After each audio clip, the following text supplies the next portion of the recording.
우리들의 죄 때문에 신성과 인성의 모든 걸 갖고 오셔서 그 인성으로 우리 인간들이 당할 수 있는 모든 고통을 그대로 감내하시면서 당하신 심판이에요. 그죠? 그 심판이 왜 우리에게 중요하냐? 우리가 직접 받은 심판이 아닌데 왜 중요하느냐? 예수 그리스도가 십자가에서 당하신 그 심판을 통하여 우리의 죄는 그분께서 가져가시고, 그죠? 그 예수 그리스도의 그 의는 우리한테 왔다. 그래서 약 2000년 전 예수님께서 우리를 위하여 그렇게 대속의 제물로 죽으셨기 때문에 예수님의 기준으로 본다면 앞으로 향후 휴거가 있기 전, 교회 시대가 끝나기 전까지 누군가가 예수님을 구세주로 영접한 자, 그 자의 죄까지도 약 2000년 전에 이미 다 가져가시는 걸로 말씀하시고 죽으셨다. 그것이 여러분 로마서 5장 18절에 있어요. 로마서 5장 15절이나 16절도 마찬가지인데 18절이 어떻게 보면 결론처럼 나와 있어서요. 시간이 없으니까 그냥 그만 봅니다. 로마서 5장 18절. 그러니까 지금 우리가 죄를 용서함 받고 우리가 구원을 받으려면 우리를 위하여 우리 죄를 몽땅 가지시고, 그죠? 짊어지신 게 아니라 제거해 주시기 위해 우리 죄를 몽땅 가지시고 십자가에서 죽으신 바로 그 예수님을 믿어야지 구원을 받는다. 뭐 침례나 선행이나 어떤 교회 직분이나 어떤 자신의 어떤 교단이나 교회를 신뢰한다고 해서 구원받는 것이 아니다. 거기에 충성한다고 구원받는 것이 아니다. 5장 18절에 보면 그러므로 한 사람의 범죄로 말미암아 심판이 모든 사람에게 임하여 정죄에 이른 것 같이, 어떤 한 사람이 죄를 졌어요. 한 사람에 의하여, 이렇게 우리가 성경에 로마서 5장 12절인가요? 한 사람에 의하여 죄가 들어왔다 그러잖아요.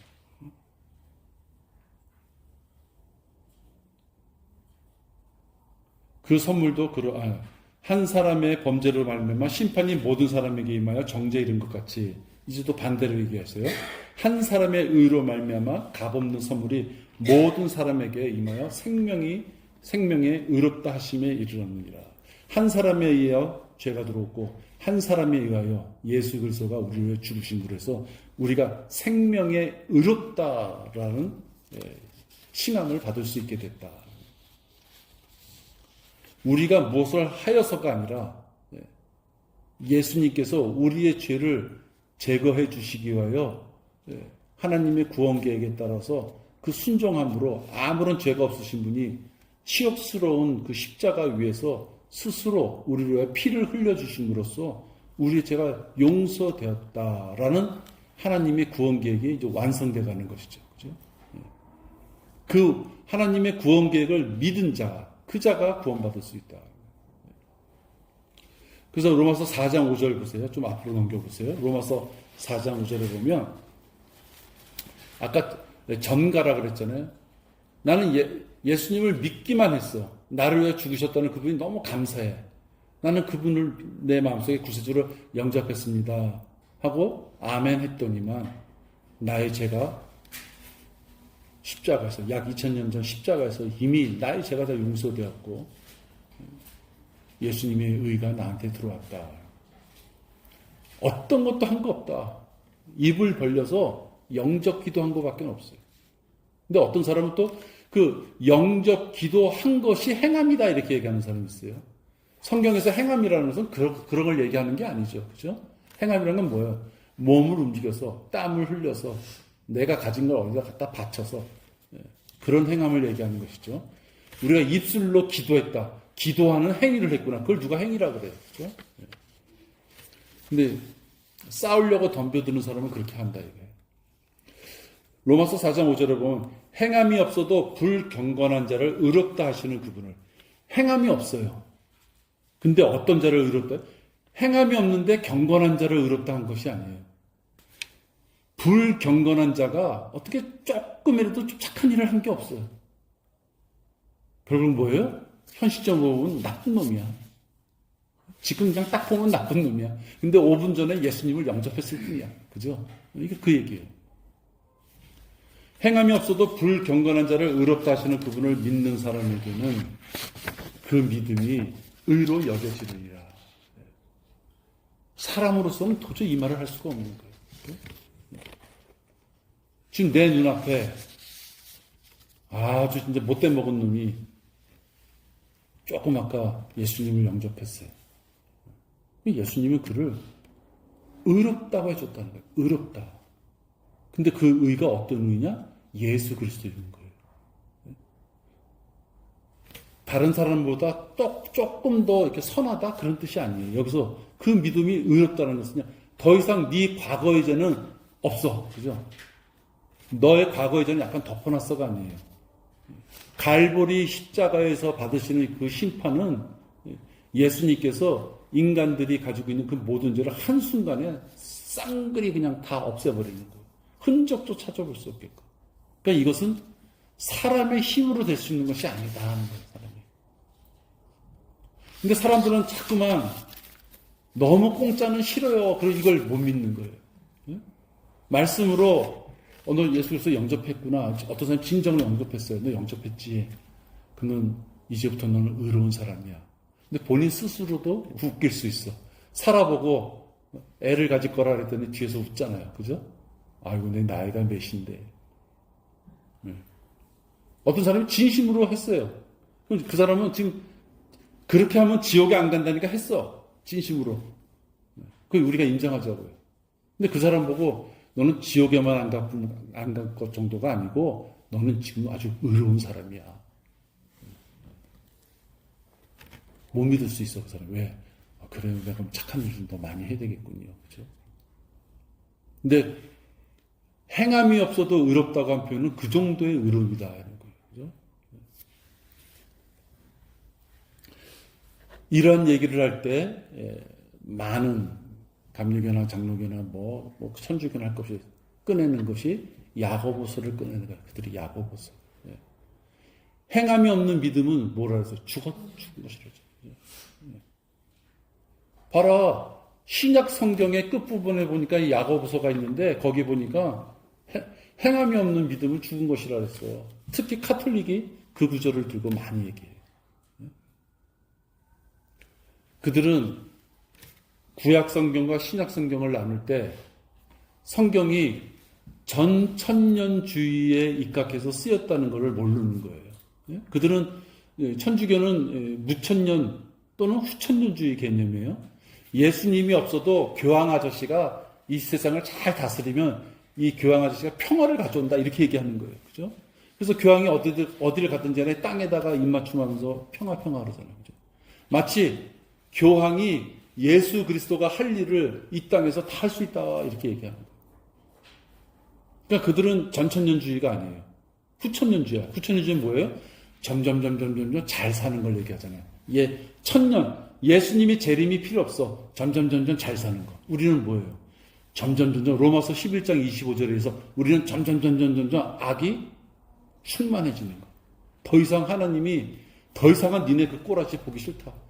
이방인들에 대한 구원 계획 그것 이제 철회. 그 시점이 뭐예요? 휴거되는 시점이고 이 땅에서는 대환란이 시작되는 시점이에요. 그러니까 성경이 사도행전이 유대인들한테 이야기하는 것에서부터 점점 교회 시대의 구원으로 성경이 바뀌어가죠. 사도행전 15장에서부터 예루살렘의 회의를 통해 가지고 이방인들도 구원받을 수 있구나.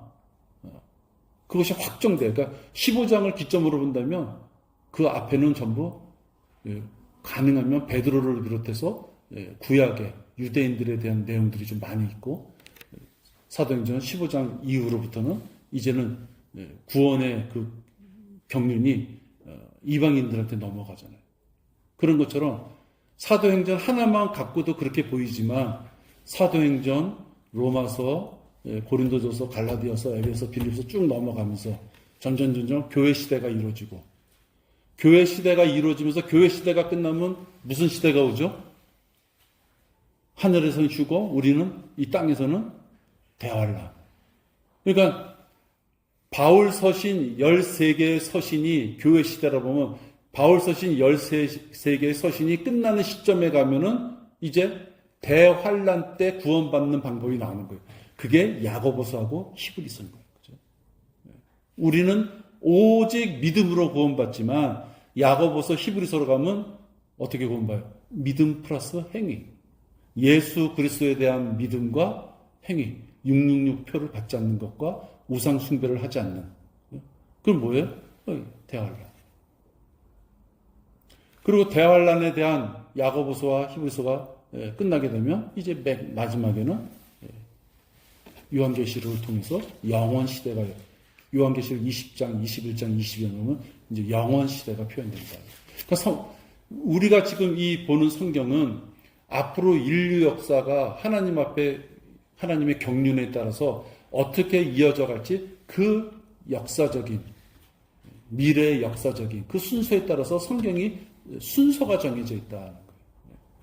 그러니까 야고보서와 히브리서가 신약 성경에 있다고 신약 성경에 오직 믿음으로 구원받는 이것과 같이 섞여버리면 그 완전히 그는 행위 구원으로 가는 거예요. 미쳐버리는 거예요.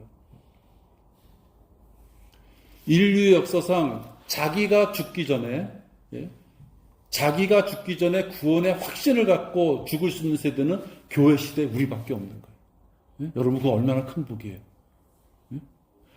교회 시대에 구원받은 우리만 인류의 6,000년 동안에 교회 시대에 구원받은 우리만 죽기 전에 자기의 구원의 확신을 갖고 죽을 수 있어요. 물론 장로교 감리교는 아니죠. 왜 장로교 감리교가 아니에요? 그들은 행위로 구원받기 때문에. 근데 예레미야 보면 어떻게 돼 있어요? 누가 뭐 예를 들어서 100세 죽었다 그럽시다.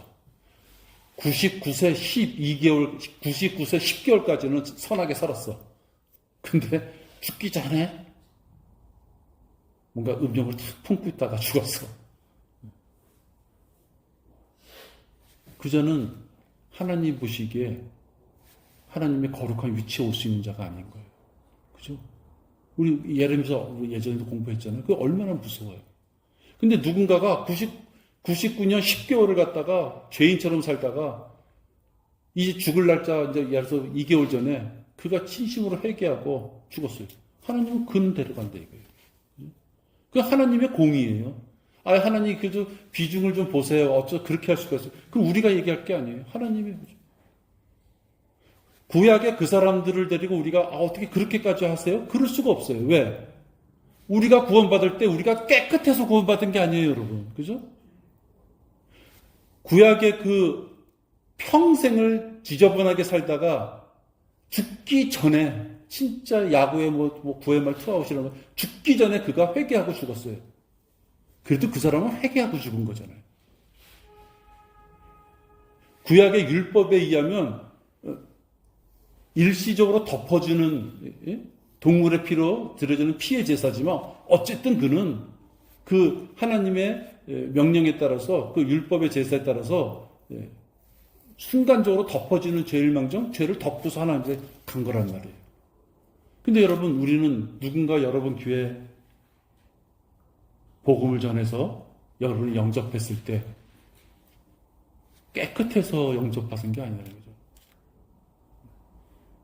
아직도 우리가 죄인이었을 때 로마서 5장 8절 아직도 우리가 죄인이었을 때 지저분한 죄인인데도 불구하고 그를 잡아 끌어오는 거예요. 그럼 구약 때 그런 것은 좀 너무 하시네요. 그럴 것도 없어요. 우리는 그들보다 더 큰 복을 받은 사람들이에요. 그런데 이 시대에 태어난 우리만이 유일하게 구원받은 사람은 38가지의 변화에 의해서 이미 예수 그리스도 한 몸이 됐습니다. 더 이상은 하나님과 분리될 수 없는 존재입니다. 구원의 보장을 받은 게 우리고 율법 시대 때 그 사람들은 구원의 보장을 받을 수가 없는 거예요. 그죠? 아까 행위가 죽을 때까지 자기가 어떤 행위로 죽을지 모르니까. 아예 카톨릭은 아예 연옥에 간다 그러잖아요. 그들은 아주 까놓고 연옥에 간다 그러고. 그러면 성경의 역사를 보면 BC 1450년 정도에 되면은 모세가 십계명을 받음으로써 율법이 시작돼요. 그럼 율법 전에는 무슨 시대예요? 율법 전에는 양심의 시대, 양심의 시대. 선과 악의 지식의 나무의 열매를 먹음으로 해서 이제 그는 양심으로 선과 악을 내가 알아. 그러니까 네 그 선과 악을 아는 지식을 가지고 하나님 보시기에 하나님 본성에 합당한 일을 하냐 하지만 네 양심껏 판단하라는 거예요. 그것도 생각해 보세요. 율법의 시대는 율법을 지켜야 죽을 때까지 율법을 내가 지킬 것이냐 못 지킬 것이냐 그걸 고민하다 죽어야 되는데 양심의 시대에도 똑같은 거예요. 내가 양심으로 무엇을 했는데 이것이 옳은 것이냐 그런 것이냐는 그도 죽어봐야지 하는 거예요.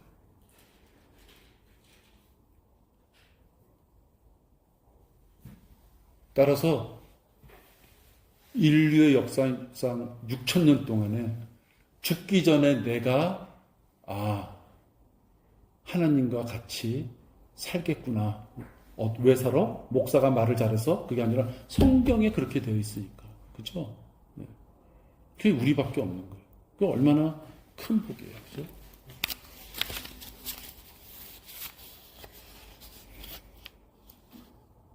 지금 제가 드린 말씀은 교단에서는 도저히 할 수 없는 얘기죠. 도저히 할 수 없는 얘기예요. 선택받았는지 안 받았는지도 모르고. 알미니언주의처럼 행위로서 끝까지 지켜야지 된다고 얘기하는 그런 데 다니면 죽는 그 순간까지도 솔직히 말하면 자기가 어디 갈지 모르는 거예요. 그러니까 어떻게 보면 장로교나 감리교보다요 카톨릭이 조금 더 솔직한 거예요. 그래서 까놓고 모르니까 그냥 연옥에 간다고 하자 이렇게 된 거 아니에요. 응? 여러분 우리는 전가라는 것이 이렇게 큰 힘을 발휘하는 거다. 갈보리에서 이루어진 그 심판, 예수님께서 우리의 죄를 대신 제거해 주시고자 죽음을 당하신 그 심판을 통해서 지금의 우리가 예수님을 영접할 때 영원한 구원에 대한 확증을 가질 수 있다. 전가에 의해서. 이제 전가는 모두 마치겠습니다. 다음 주에는 죄의 자백에 따른 심판 공부하겠습니다. 새로운 거 들어가려면 기도 시간이 안 될 것 같아서요. 이렇게 하겠습니다. 잠시 기도하겠습니다. 아버지 하나님, 일반 교회를 몇십 년 다녔어도 들어보지 못한 이야기들을 우리가 오늘 같이 나눴습니다. 누군가가 나를 위하여 죽었다는 그냥 그 감사함이 너무 좋아서 교회를 열심히 다녔고 교회 열심히 다니며 노력과 돈을 썼더니 구원받은 것처럼 이야기하는 그런 감리교, 장로교를, 침례교를 다녔었습니다. 아버지 하나님 그것이 얼마나 성경 말씀에 비춰봤을 때 허망한 것인지 잘 알게 되었습니다. 우리 여기 있는 지체들 참으로 몇 명 안 되는 지체들이지만 우리들은 우리 스스로가 우리의 죄를 회개하고 예수님을 영접하여서 우리 스스로가 하나님의 자녀가 되었고 그것은 우리에게 보장해 주시는 확증해 주시는 구원임을 알게 되었습니다. 우리는 우리의 행실에 따라서 주님 앞에 구원이 흔들리는 그런 교리에 따르지 않고 있습니다. 우리는 주님께서 우리를 위하여 십자가에 죽으신 약 2000년 전의 그 심판을 통하여서 예수 그리스도의 의가 우리한테 넘어옴으로써 우리가 구원받았음을 확증하고 있습니다. 이 귀한 이 진리가 우리가 알고 우리 자체에서만 끝나는 것이 아니라 아버지 하나님 우리 여기 있는 모든 지체들의 입을 통해서 불쌍하게 종교놀이하고 있는 그들에게도 전파될 수 있는 기회가 있도록 인도하여 주시옵소서. 오늘도 저희들 기도 제목을 가지고 나왔습니다. 주님 살펴주십시오. 이 기도 제목 하나하나마다 우리가 애타게 기도하고 주님께서 함께 해주시기를 소망합니다. 아버지 하나님 이 기도 제목을 경청하여 주셔서 주님 보시기에 합당하게 이 일들이 이루어질 수 있도록 도와주시옵소서.